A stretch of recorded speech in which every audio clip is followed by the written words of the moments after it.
Thank you very much. Thank you very much, please. Great honor. I'm thrilled to welcome the Prime Minister of India, my friend, Narendra Modi, back to the White House. We spent a lot of time here and a lot of time in India, and he's a very special man.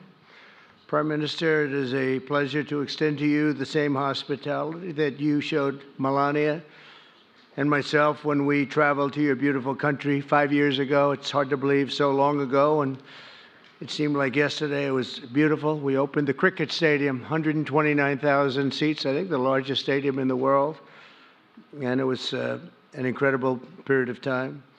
There is truly a special bond between the United States and India, and the world's oldest democracy and the world's largest democracy, and I believe the world's largest country in terms of the numbers of people.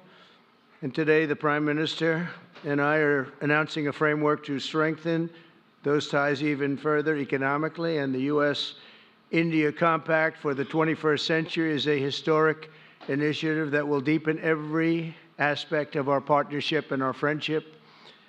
Starting this year, we'll be increasing military sales to India by many billions of dollars. We're also paving the way to ultimately provide India with the F-35 stealth fighters.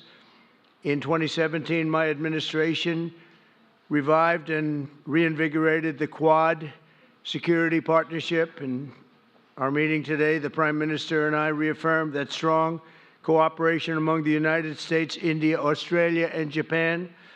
And it's crucial, really, to maintaining peace and prosperity, tranquility, even in the Indo-Pacific. In addition, the United States and India will be working together like never before to confront the threat of radical Islamic terrorism, a threat all over the world, actually.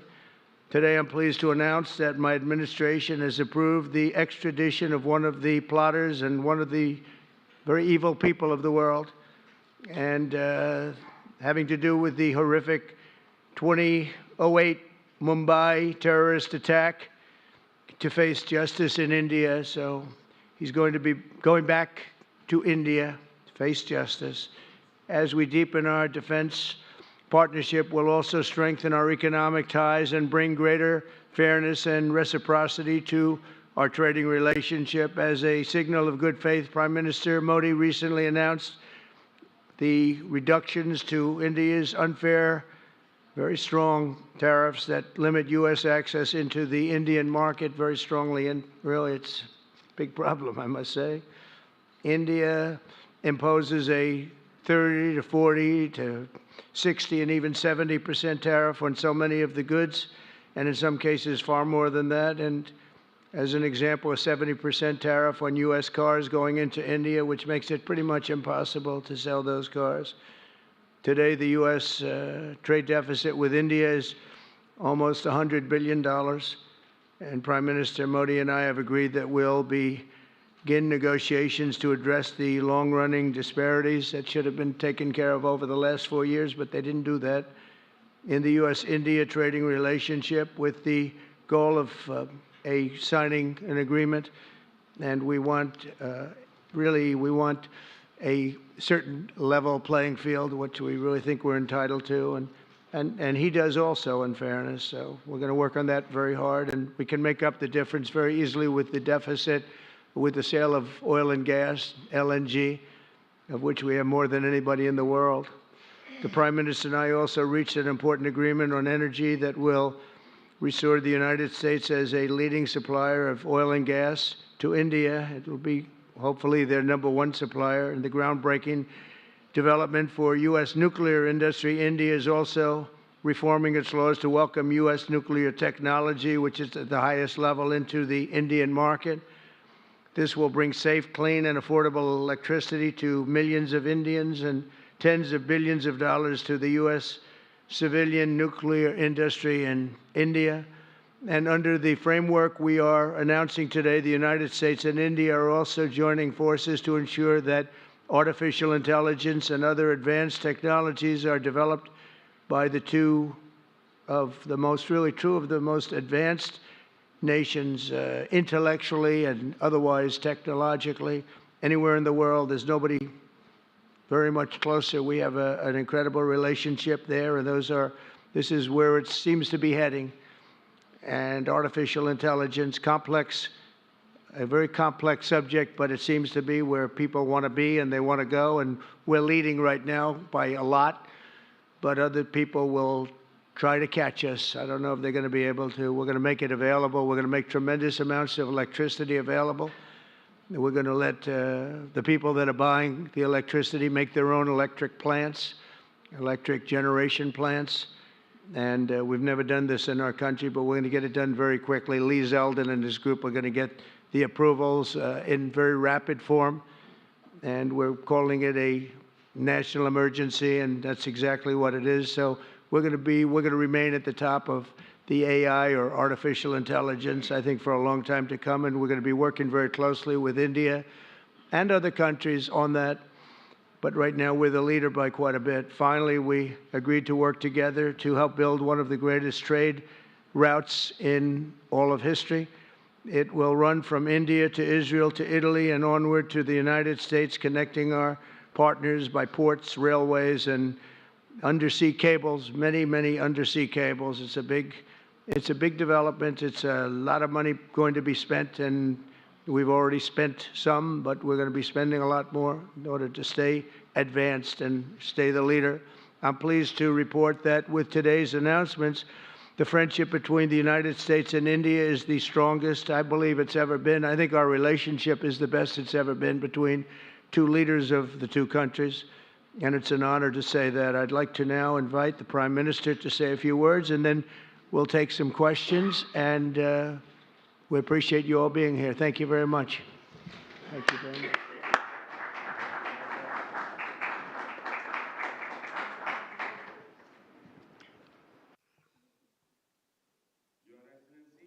Your Excellency, President Trump, delegates of both countries, friends from the media, Namaskar. I would like to, first of all, express my heartfelt gratitude to my dear friend, President Trump, for the grand welcome and hospitality accorded to me. President Trump's leadership has been instrumental in nurturing India-US ties and making them vibrant. I could feel today the same enthusiasm, the same enthusiasm, the same energy, the same commitment that we had worked with during our first term. Our discussions today highlighted our pride in our accomplishments during his first term, the deep mutual trust that we share, and also the resolve to attain new goals. We also agreed that the partnership and cooperation between India and the US can shape a better world. Friends, the people of America are aware of President Trump's motto, "Make America Great Again," or MAGA. The people of America are well aware of it. The people of India, too, are focusing on both heritage and development as they move forward at a fast pace and with a firm resolve to ensure a developed India by 2047. If I were to say this, borrowing an expression from America, our vision for a developed India is to make India great again, or MEGA. When America and India work together, that is, when it's MAGA plus MEGA, it becomes mega, a mega partnership for prosperity. And it is this mega spirit that gives new scale and scope to our objectives. Friends, today we have also set ourselves the target of more than doubling our bilateral trade to attain $500 billion by 2030. Our teams will work on concluding very soon a mutually beneficial trade agreement in order to ensure India's energy security. We will focus on trade in oil and gas, investment in energy infrastructure will also increase. In the area of nuclear energy, we also discussed increasing cooperation on small modular reactors. Friends, America plays an important role in India's defense preparedness. As strategic and trusted partners, we are moving forward actively towards joint development, joint production, and transfer of technology. In the times to come as well, new technologies and equipment will enhance our capacities. We have decided to launch the Autonomous Systems Industry Alliance, and a defense cooperation framework for the next decade will be prepared. Defense interoperability, logistics, repair, and maintenance will also be its key components. Friends, the 21st century is a technology-driven century. Close cooperation in the area of technology between countries that believe in democratic values can give new direction, strength, and opportunities to the entire humanity. India and the US will jointly work in areas of artificial intelligence, semiconductors, quantum, biotechnology, and several other technologies. Today, we also agreed on trust, which stands for transforming relationships utilizing strategic technology. Under this, our focus will be on establishing strong supply chains for critical minerals, advanced materials, and pharmaceuticals. We have also decided to launch a recovery and processing initiative for strategic minerals like lithium and rare earths. We have had close cooperation with the US in the area of space. The NISAR satellite, developed with mutual cooperation between ISRO and NASA, will soon be flying into space on an Indian launch vehicle. Friends, partnership between India and the US strengthens democracy and strengthens democratic values and systems. We will work together to enhance peace, stability, and prosperity in the Indo-Pacific. The Quad will play a special role in this. during the Quad Summit scheduled to be held in India this year, we will expand cooperation in new areas with our partner countries.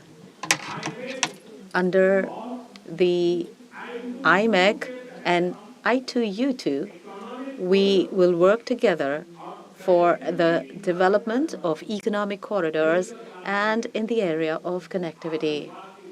India and US will stand strongly together in the fight against terrorism.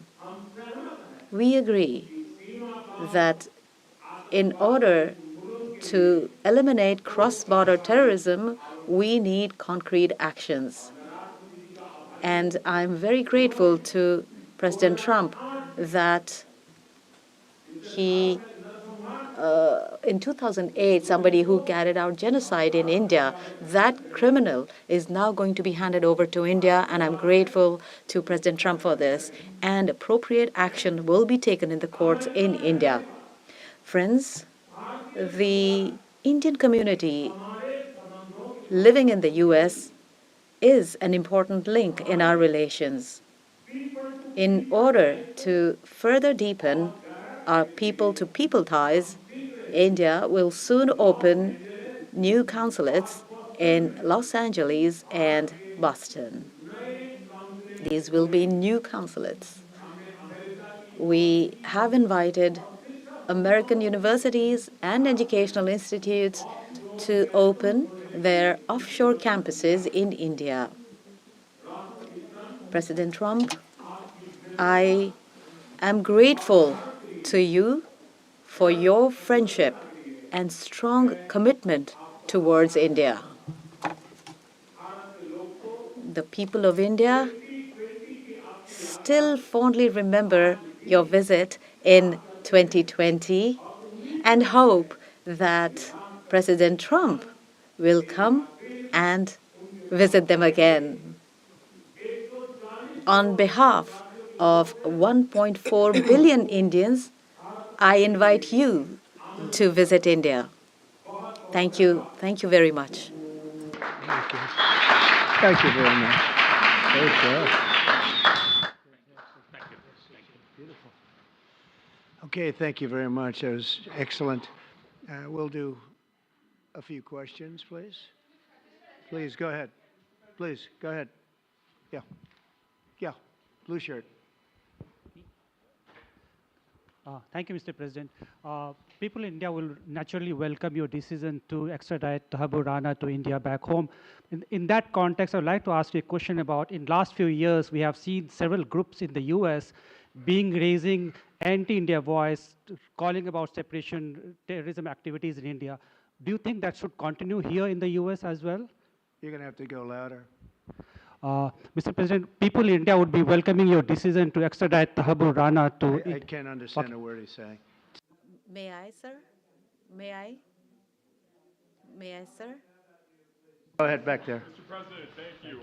First, I want to ask Thank you the very Prime much. Minister a question. You and the President, you both spoke about combating ISIS. You both sounded very excited about this partnership upcoming. And I was curious, how much more confident are you with President Trump leading this country that there will be peace through strength and you will have a successful partnership with the United States versus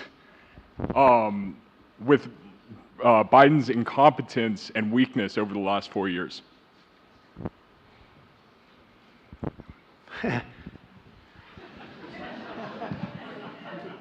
That's your question, but I'll answer it. I agree with you.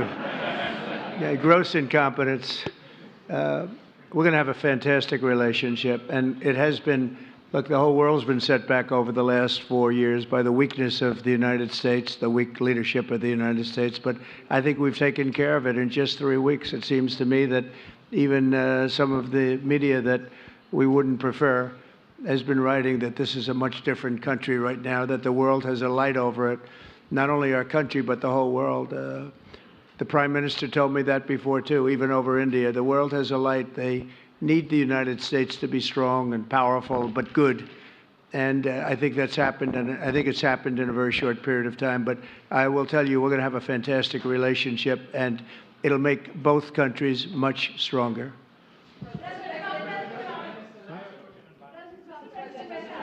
Yes, go ahead, please.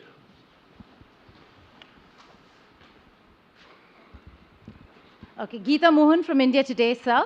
I'll just take my colleague Lalit Jha's question forward because you couldn't understand. Okay, fine. The question is about the fact that you've decided to extradite Thakur Rana. Thank you so much. India has been waiting to have him back in India to bring him to justice.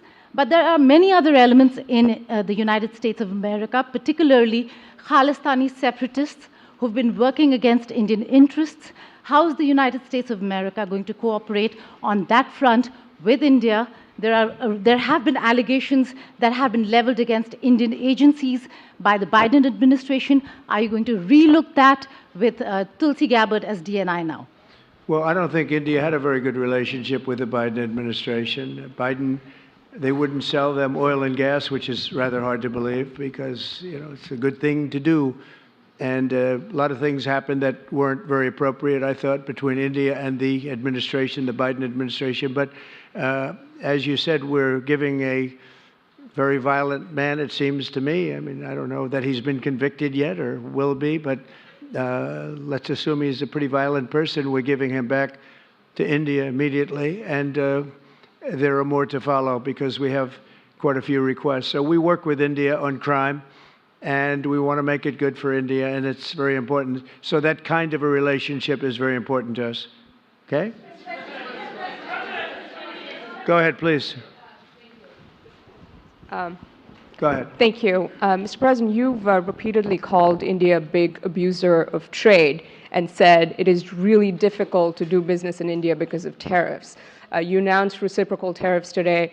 I am hoping you can speak about what kind of reciprocal tariffs India can expect. Are you willing to make any concessions? And how can India head off these tariffs? I also have one for the Prime Minister. Well, India's been, to us, just about the highest tariffed nation anywhere in the world. They've been very strong on tariffs, and I don't blame them necessarily, but it's a different way of doing business. It's very hard to sell into India because they have trade barriers, very strong tariffs. We are right now a reciprocal nation. We are going to, if it's India or if it's somebody else with low tariffs, we're going to have the same. We're going to have whatever India charges, we're charging them. Whatever another country charges, we're charging them. So it's called reciprocal, which I think is a very fair way. We didn't have that. I was going to do that in my other term, and we had the greatest economy ever in the world. There's never been an economy like we had, and then we got hit with COVID. We had to focus on that, and I wasn't really in the mood to be putting it on Italy and Spain and France and India, frankly, and a lot of other countries because the world was very troubled until we got rid of that nightmare.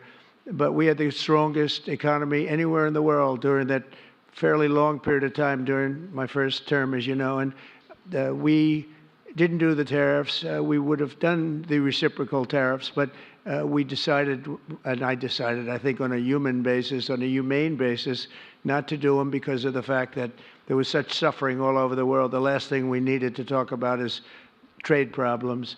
But now we do. We're doing, we see a tremendous future for our country, but we felt that now it's finally time after 45 or 50 years of abuse that we will do, and this isn't India, this is among a lot of nations. The European Union is very difficult for us, very, very difficult. They tax our companies at levels that nobody's ever seen before. They take advantage of a lot of things, so we're not happy about that. China, of course, is terrible, and we've never taken in 10 cents until I was president. We've taken in hundreds of billions of dollars from China since I've been president in first term and now.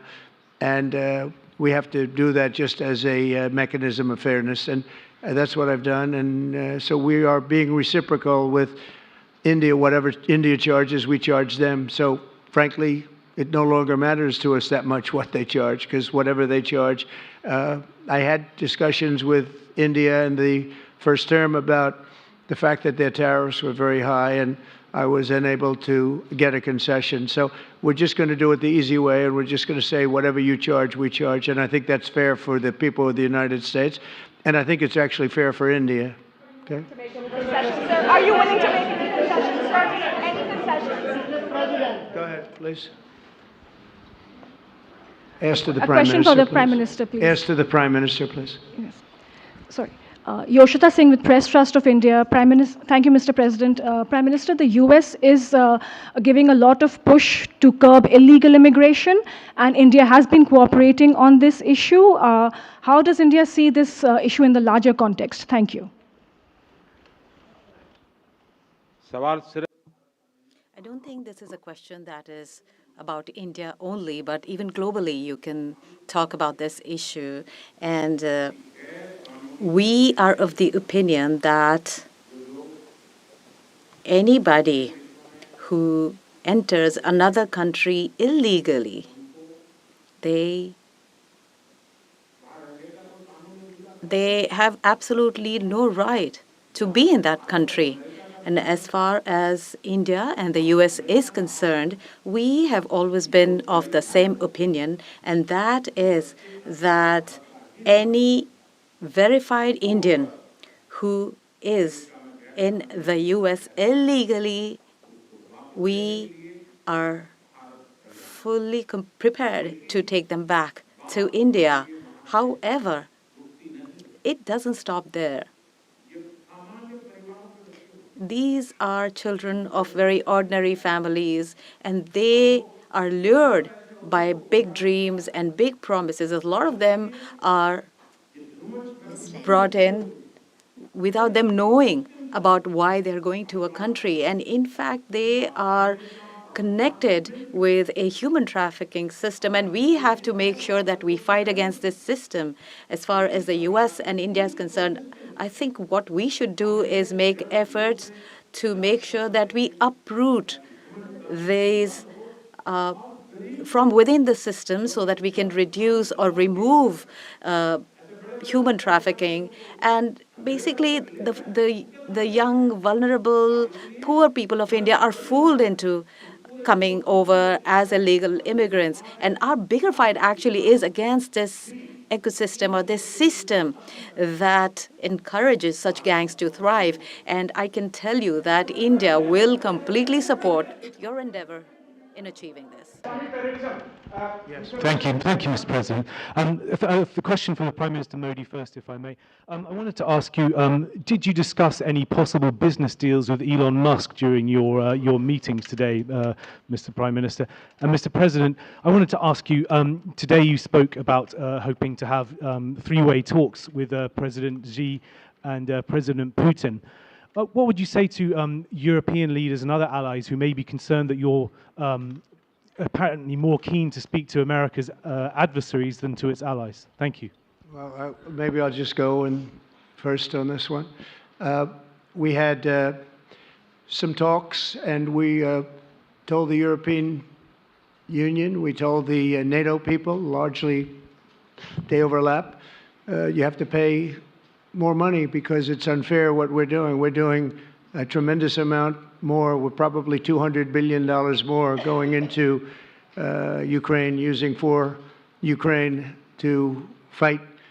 And Europe has not really carried its weight in terms of the money. It's not equitable. And we want to see a counterbalance. We want to have them put up more money. They have to do that. At the same time, we had a very good conversation with President Putin yesterday, and we also had a very good conversation. I did in both cases, with President Zelensky. And I think we're going to be able to do something. I think we're going to be able to make a deal. And I hope so, because it's a horrible war. It's a very terrible, bloody war with 1.5 million soldiers at least already dead on the battlefield, lying all over the fields like nobody's ever seen anything like it, certainly since the Second World War. And so I think we're going to be able to do something. We're working with President Zelensky and with President Putin. And my impression is that I know that President Zelensky wants to make a deal. And I also feel that I know that President Putin wants to make a deal. I wanted to know that before I began any detailed discussions. But the meeting and the conversation, also the meeting with Steve Witkoff in Moscow, was a very successful one. And my phone call with him was a very successful one. Please.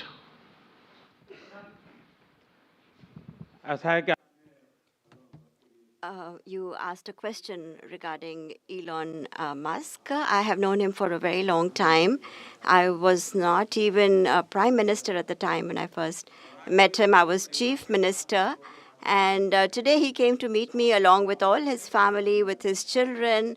And so we had a nice discussion. As far as the EV is concerned, EVs are concerned, the the word EV has a copyright, and that is one person who has a copyright for the word EV, and that is Trump.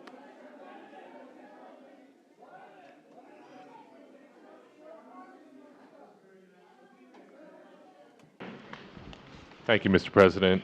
Can I ask whether you discussed at all today the case of Gautam Adani, who's one of the wealthiest men in Asia and perceived as an ally of Prime Minister Modi? Prime Minister Modi, have you asked the President to take action on that case? Thank you. Firstly,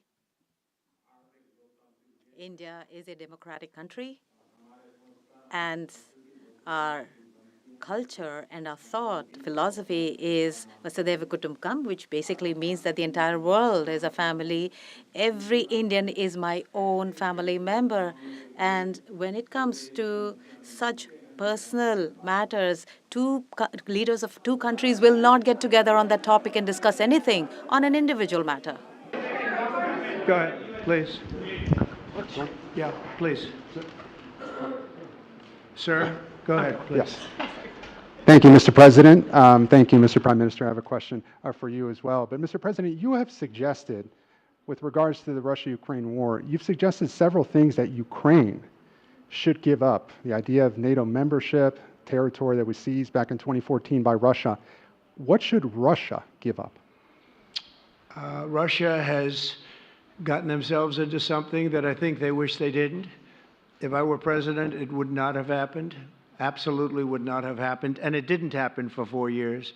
If you look at what has taken place under President Bush, they lost a lot. Under President Obama, they lost Crimea. Under Biden, it looks like they could lose the whole thing. Under Trump, they lost nothing. Ukraine lost nothing. They didn't give up anything. And you take a look at the other 3 presidents surrounding me, they gave up a lot. I think that when you look at Ukraine and when you look at the mess that they're in, it's got to be ended and it's got to be stopped. Now, Russia's taken over a pretty big chunk of territory, and they also have said from day one, long before President Putin, they've said they cannot have Ukraine be in NATO. They said that very strongly. I actually think that that was the thing that caused the start of the war, and Biden said it, and Zelensky said it, and I think that was one of the reasons, one of the starts of the war. But from long before Putin, they said you cannot have Ukraine going in any way into NATO. And I start from that standpoint. I think everybody knew that. Now, if a better deal can be negotiated, if they are able to make a deal where they can do that, that's fine with me. I really don't care. I want that bloodshed to stop. I don't want to see, we have an ocean between us and the site we're talking about, the site of death. We're calling it the fields of death. We have a big ocean in between us. This is more important for Europe. We shouldn't be in. They have to equalize, and they're going to have to do it fast, but they have to equalize. But as far as the negotiation, it's too early to say what's going to happen. Maybe Russia will give up a lot. Maybe they won't. And it's all dependent on what is going to happen. The negotiation really hasn't started.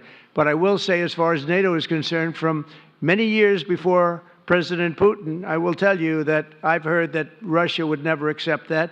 And I think Ukraine knew that, because Ukraine wasn't in and never requested to be in until more recently. So that's the way it is. And I think that's the way it's going to have to be. Go ahead, please. All right, go ahead, please, with the tie. With the tie, yeah. Mr. President, yes, go ahead, please. This is Saurabh Shukla from News Mobile. Mr. President, you spoke about Prime Minister Modi as a tough negotiator. Who was a tougher negotiator today, and who has a better negotiating tactic when it comes to tariffs. Oh, he's a and much trade. tougher negotiator than me, and he's a much better negotiator than me. There's not even a contest. Okay?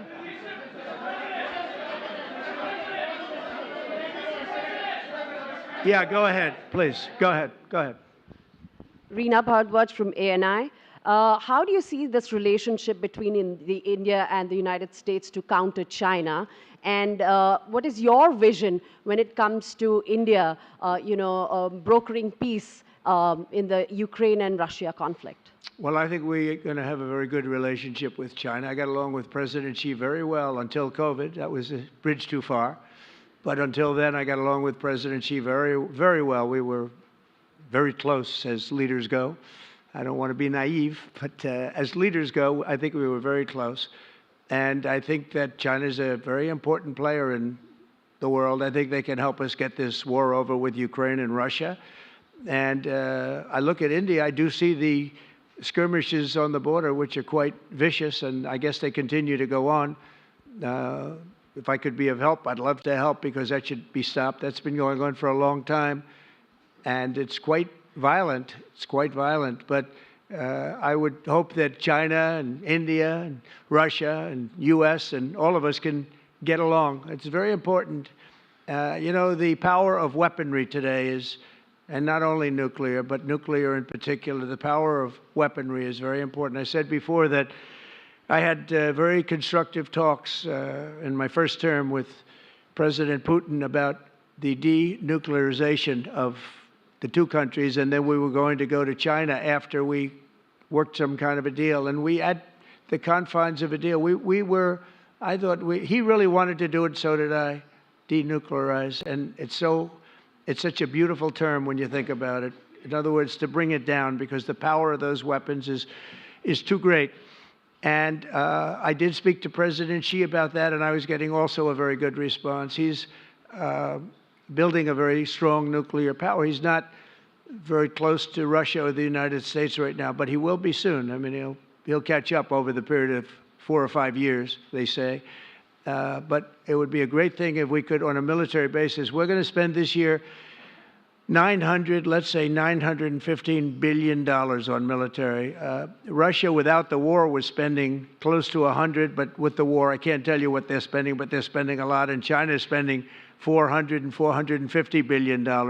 We're over $900 billion. And I said, it doesn't really make sense, does it? We're spending the money against each other, and we could spend that money for better purpose if we got along. And I'll tell you, I think that something like that will happen. First, when I left, as you know, 4 years ago, we didn't have Israel and the Middle East. We didn't have October 7th, a disaster, the disaster. Nothing was happening. Iran was not going to do anything because Iran did not have much money at that point. They were broke. They were totally broke. They didn't have money for Hamas or for Hezbollah. And you didn't have Russia with Ukraine, and that would never have happened.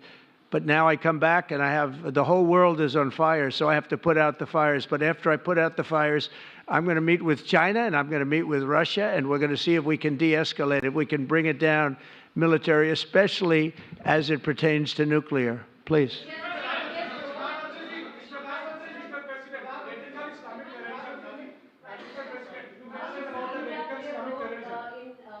Mike, please.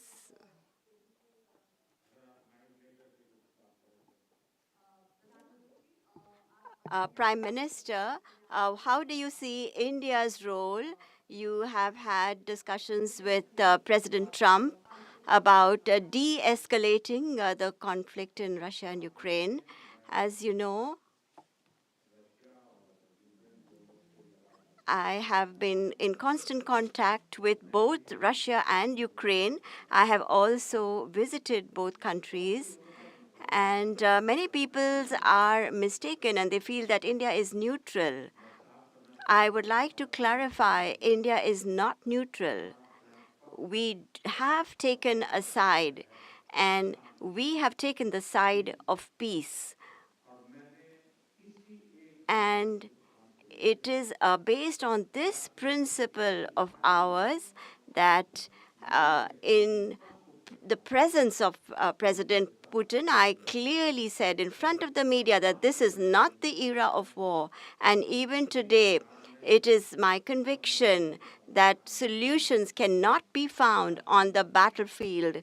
Ultimately, you have to come to the negotiating table, and India has constantly made efforts that there are talks that take place where both parties are present. It is only then that we will find a solution. The efforts being made by President Trump, I support them, I welcome them, and I would like that President Trump is successful as soon as possible so that the world is on the path to peace once again.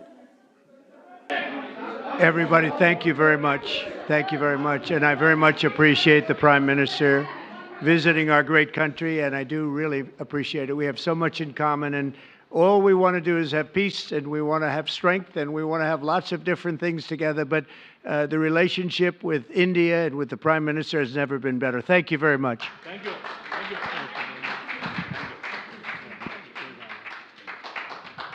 Thank you.